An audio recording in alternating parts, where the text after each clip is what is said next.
দেখলাম আমাদের সেই প্রবাসী নৌকাটি। আমি নিজেও এক প্রবাসী এবং সাথে দেখছি সোনার তৈরি নৌকাটি, ইনশাল্লাহ দেখতে পারবেন।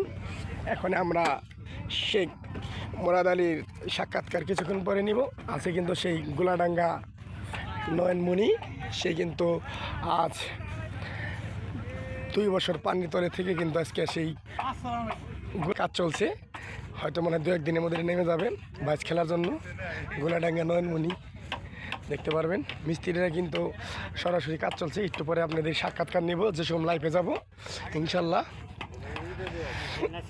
কাকা আসসালামু আলাইকুম, ভালো আছেন? কয়দিনের মধ্যে পানিতে নামবে? 2-3 দিনের মধ্যে গোলাডাঙ্গা নয়নমণি পানিতে নামবে। কয় বছর পরে আসলে এই যে পানির তোলে? 2 বছর পরে কিন্তু একটি নৌকা গোলাডাঙ্গা নয়নমণি পাতিল জাপ বাইচ দেওয়ার পরে কিন্তু সেটা পানির তোলে ডুবেছিল। কিন্তু ইনশাল্লাহ আবার এই জামসা বাইসের কথা চলতেছে, এই বাইসের কারণেই কিন্তু এই গোলাডাঙ্গা নয়নমণিটা কিন্তু উঠানো হয়েছে। ঠিক আছে না মিস্ত্রি ভাই? ইনশাল্লাহ নতুন রূপে খেলা দেখাবে গোলাডাঙ্গা নয়নমণি। আরও দেখাবো নৌকা আছে অনেক, আসেন দেখাই। অনেক সুন্দর একটি নৌকা কিন্তু এই আমাদের বল ধরার ঐতিহ্য।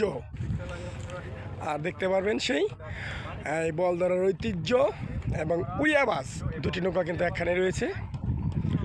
আর এখানে কিন্তু 5টি নৌকা, এখানে 5টি নৌকা।